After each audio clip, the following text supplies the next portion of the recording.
Freddy Dodge has returned to the gold rush as a savior to help people fulfill their dreams. Freddy is a cheat code when it comes to gold mining, as he can handle any setback and difficulty with perfect competence. Let's dive into the wonderful realm of gold mining to explore how he handles situations from minor fixes to huge setbacks. Freddy and Juan moved to northwest Colorado near the Wyoming border to rescue a gold miner who is on the verge of going bankrupt. They do not know much about him except his medium-sized plant that he has set up there, and that he has tried almost every trick to catch a good amount of gold but cannot make notable progress.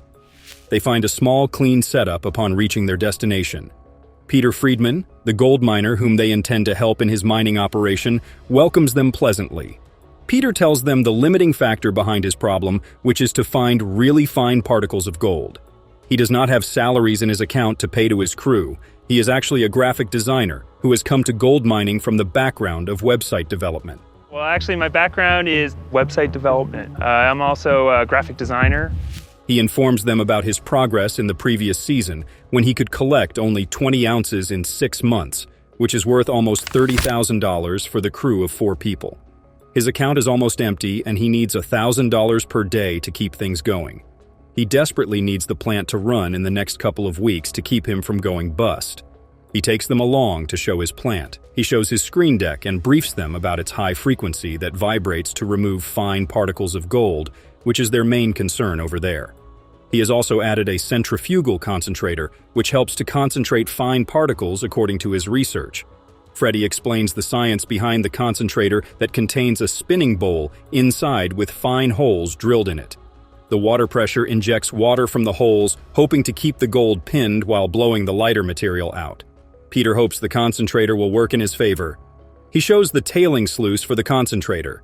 He hesitates to tell the total amount he has spent over there in front of the camera. He will be screwed if their plan does not work. They devise a plan to check the first test run for 6 hours. They will fix the problem after observing the total amount of gold in the first run before proceeding further to the second run, hoping to find a notable increase in Peter's final gold haul. They consider it a difficult spot where Peter has spent almost millions and gets nothing in return. They are all set to start their first run. Peter cues Lance to start the generator. Lance thinks of himself as the chief organizer among the crew, without whom everything will be screwed up. Peter ignites the generator, but it does not work unless he knocks his magical fingers at the generator. He directs the master operator, Hank Hebert, who advances his feeder on seeing his cues. The process of sluicing begins as he ignites the generator, making everyone excited out there. Peter is mining on the shoreline of an ancient lake which is believed to be rich in gold. The powdery sand on this lake contains extremely fine particles of gold. It was first mined in the late 1800s when a group of engineers made a canal to bring water to their site, but they had to shut it down when they could not get enough fine particles of gold.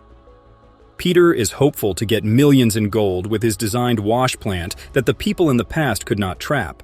The shaker deck washes the pay dirt through fine mesh screens into a tank below, from where a pump shifts it to the spinning bowl which separates the fine particles of gold. Suddenly, the pump begins to make strange sounds just after 10 minutes into their first run. Peter rushes to turn it off while calling everyone else to shut it down.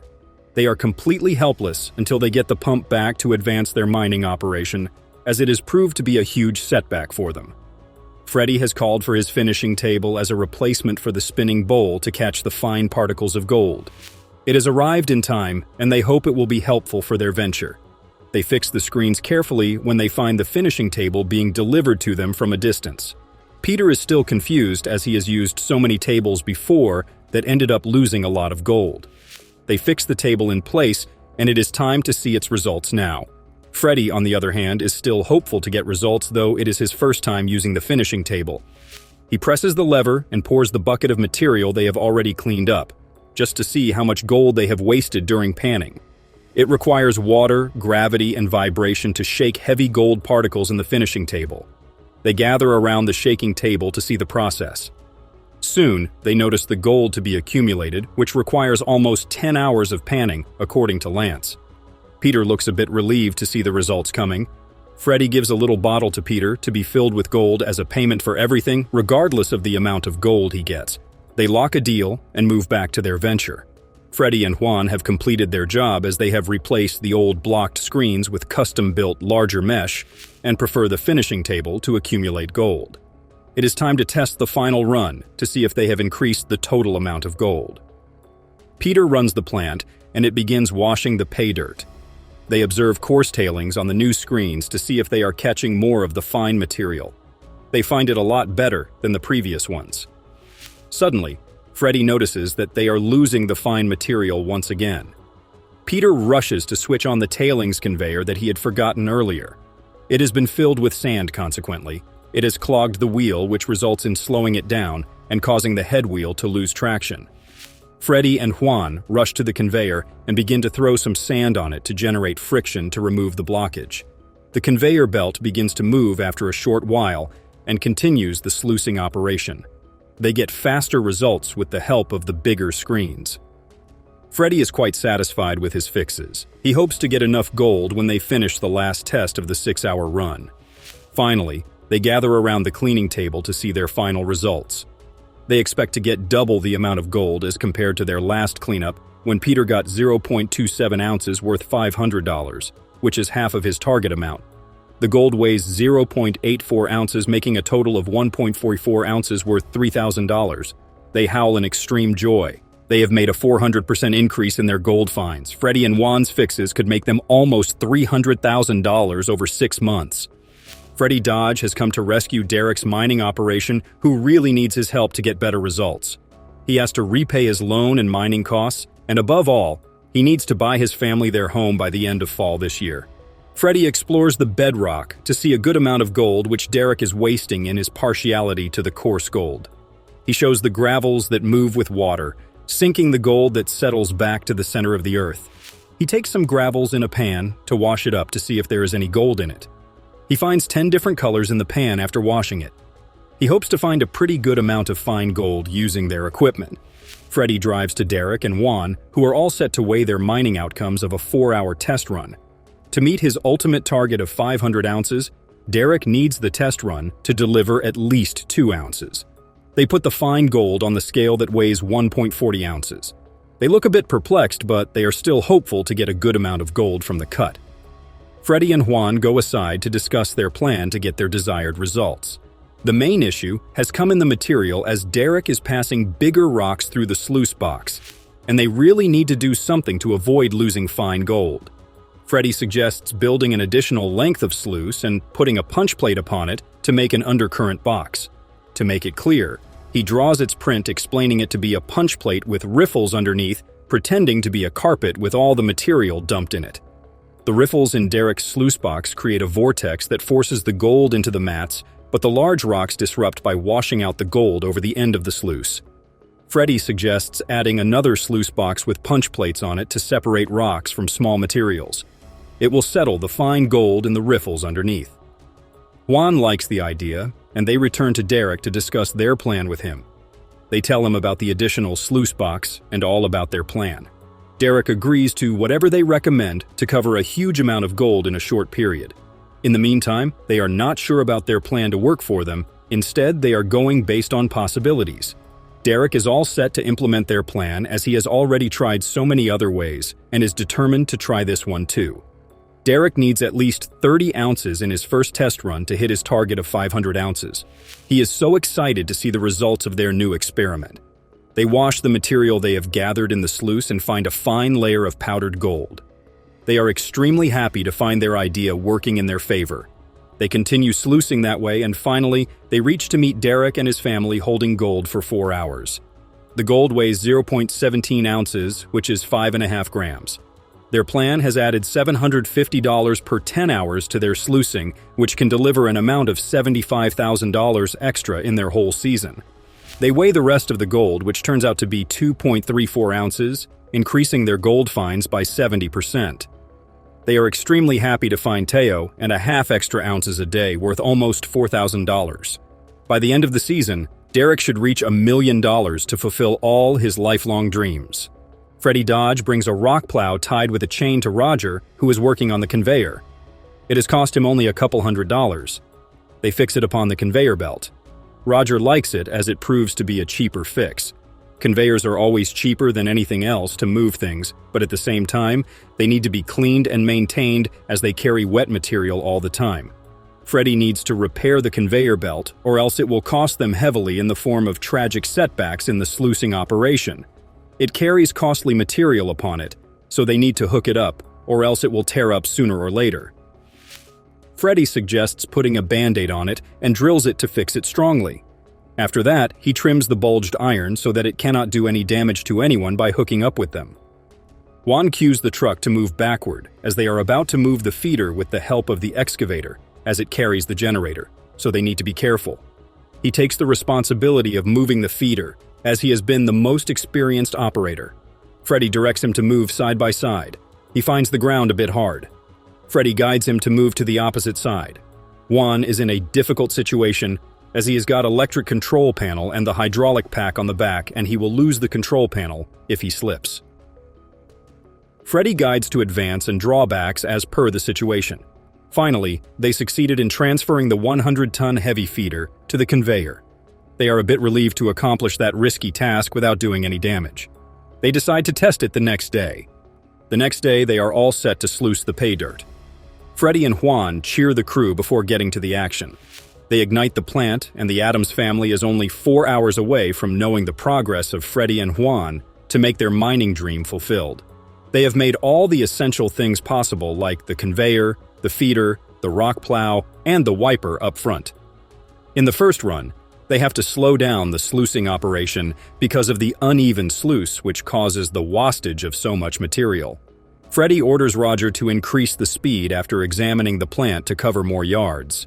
Matt finds the gold mining so satisfying that he feels like digging bills out of the ground with bare hands. Freddy and Juan are extremely happy to see their progress so far. The rock plow is working wonderfully, and it keeps its pulley from choking. Juan appreciates Freddy's idea of the wiper and the broom assembling, which costs him only $10. They ensure the plant runs for a full 4 hours without disruption, and they are almost at the end of their second run feeding the plant with the last bucket. They examine the sluice box once they finish the sluicing, and it appears 5 times more than the previous run. Juan prefers to predict about it after washing it up. After 5 hours, the Addams family gathers to weigh their gold finds in the second run. They need 1.25 ounces in that run to hit the weekly target of 15 ounces a week. The gold turns out to be 1.93 ounces, which is 4 times more than the first test. They would get $40,000 a week and reach $1 million at the end of the season. The Addams family seems to be pretty excited about their progress in the gold mining venture. Freddy Dodge and Juan Ibarra have teamed up to rescue the struggling gold miners to reach their goals. They have more ventures to help miners to come. I believe testing is quite necessary before taking any large risks. Each pail of waste rocks meant the hope of locating gold that had been hidden for more than 10 years. As the action started, everyone could feel the energy. The buckets from old times were worked on with excitement. They moved fast through the small drum machine because they needed to find gold fast. The urgent task was to do so before a big money problem happened. Parker and his team added a little humor to the serious feeling. They talked about drinking and aging on a lighter note that made everyone feel like they were part of a team. The fun conversation made the already serious situation feel lighter. The last bit of the task was filled with guessing and easy bets. The gold in the waste was the best thing to get, and people thought it might be anywhere from 190 to 240 milligrams. When they measured the stuff, it felt heavy. Then the stress got really high and excitement was at its maximum. I myself am quite anxious to know the result. The discovery of 226 milligrams of gold was a source of comfort and happiness. Parker's bet on the old waste rock had been successful, even though it did not reach the perfect 300 milligrams. In the world of digging, beggars can't be picky, and the gold pulled out was a way to keep Parker's work alive. The whole deal happened like a big, important game, with Parker's business luck at risk. It was a sign that success can come by looking back on the past. As Parker Schnabel worked through the problems with the Dominion Creek claim, a question came up. Could these old tailings be the trick to changing his $15 million chance to a Klondike gold digger? The next step was to do sluicing, a key action in taking gold from the ground, but the outcomes were very far from being good. Parker needed to test a small amount that would give at least 155 milligrams of gold, but the result was much lower, only 54 milligrams. This left him disappointed. The anger was clear in Parker's voice. He thought it wasn't good. Talking about old Beggy and the trouble it causes suggests there might be unwanted things involved in the method. The business is seen as very skinny, meaning it doesn't have enough money. This could really harm how much money the project makes. Parker admitted to the outcome being too thin, and then talked seriously with his group to plan a path. Tyson, at a hopeful time, wanted to be the first to take money home and pay bills. The idea of sitting on a pile of gold made people remember that Parker had a big job to make a lot of money and stop the coming money problems from the claim at Dominion Creek. To speed up the process of getting gold, Parker started a different job at Ken & Stewart's.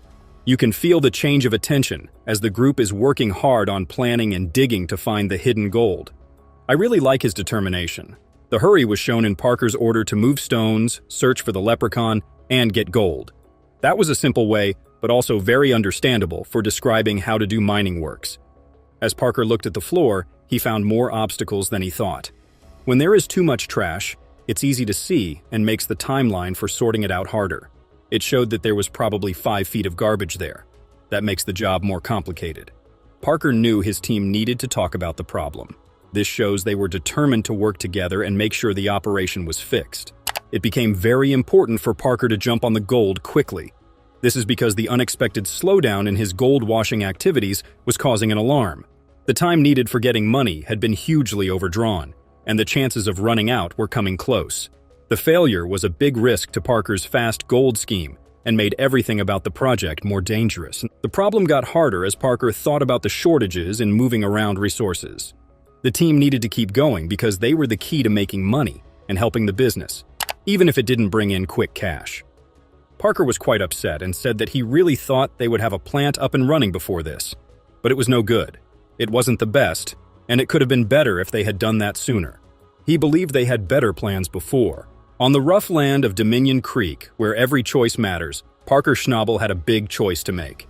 In a place like this, everything has to be thought out carefully.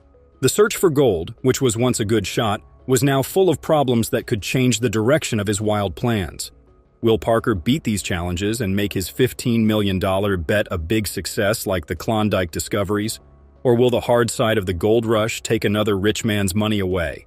Time will tell if Parker's brave journey to Dominion Creek Center is a success or not. Embarking on a journey beneath the rugged terrains and fierce determination of the Gold Rush series, we unveil the glittering treasures that have left us in awe.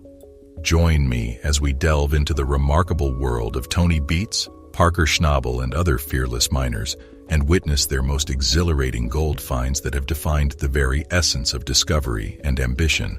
From heart-stopping moments deep within the earth to the euphoria of striking it rich, these are the extraordinary tales of gold that have captured both our imagination and the very spirit of the hunt. Tony Beets and Parker Schnabel's and other best gold finds on Gold Rush. They face trials and triumphs on the road to this Olympic gold. Tony spends more money on gear in order to have his most productive season ever, while Parker's staff strives to increase their gold output. Both are determined and confident in their ability to succeed financially despite setbacks like broken machinery and lengthy road construction. The search for gold in the ancient miners' tailings pays off for Tony, while Parker's home is threatened by flames. But they both strike gold and far exceed their season targets. Tony is still committed to producing 9,000 ounces next year, and Parker is excited about the prospect of acquiring additional mining land.